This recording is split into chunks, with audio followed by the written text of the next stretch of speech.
রাধে রাধে। শুভ পুত্রদা একাদশী।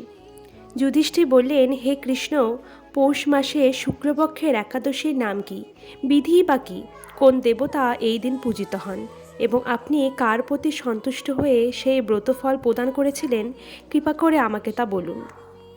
শ্রীকৃষ্ণ বললেন, হে মহারাজা, এই একাদশী পুত্রদা নামে প্রসিদ্ধ। সর্বপাপ বিনাশিনী ও কামদা এই একাদশীর অধিষ্ঠাত্রী দেবতা হলেন শ্রীনারায়ণ। ত্রিলোকে এর মতো শ্রেষ্ঠ ব্রত নেই। এই ব্রত পালনকারীকে নারায়ণ বিদ্বান ও যশস্বী করে তোলেন। এখন আমার কাছে ব্রতের মাহাত্ম্য শ্রবণ করুন। ভদ্রাবতীপুরীতে শ্রুকেতুমার নামে এক রাজা ছিলেন এবং তার রানীর নাম ছিল শৈব্যা। রাজদম্পতি বেশ সুখেই দিন যাপন করছিলেন। বংশরক্ষার জন্য ধর্মকর্মের অনুষ্ঠান করেও যখন পুত্রলাভ হলো না, তখন রাজা দুশ্চিন্তায় কাতর হয়ে পড়লেন।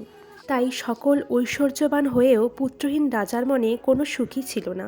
তিনি ভাবতেন, পুত্রহীনদের জন্ম বৃথা। পিতৃদেব ও মনুষ্যলোকের কাছে যে ঋণ শাস্ত্রে উল্লেখ আছে, তা পুত্র বিনা পরিশোধ হয় না। পুত্রবান জনের এ জগতে যশ লাভ ও উত্তম গতি লাভ হয় এবং তাদের আয়ু ও আরোগ্য বৃদ্ধি পায়।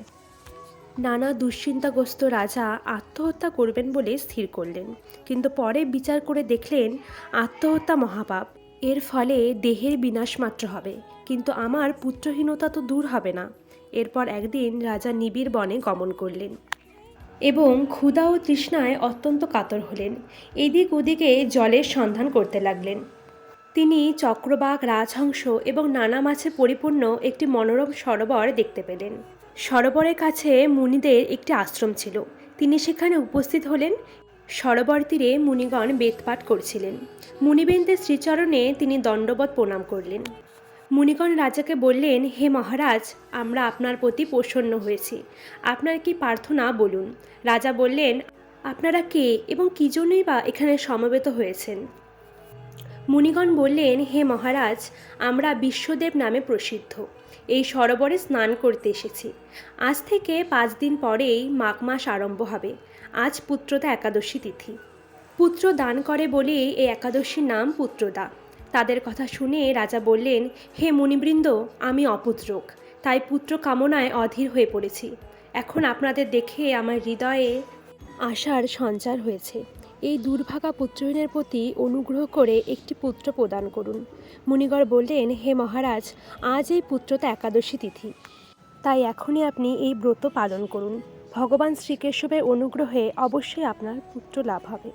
মুনিদের কথা শোনার পর যথাবিধানে রাজা কেবল ফলমূলাদি আহার করে এই ব্রত পালন করলেন এবং দ্বাদশী দিনে উপযুক্ত সময়ে শস্যাদি সহযোগে পালন করলেন। মুনিদের প্রণাম নিবেদন করে নিজ গৃহে ফিরে এলেন। ব্রত প্রভাবে রাজার যথাসময়ে একটি তেজস্বী পুত্র লাভ হল। হে মহারাজ, এ ব্রত সকলেরই পালন করা কর্তব্য।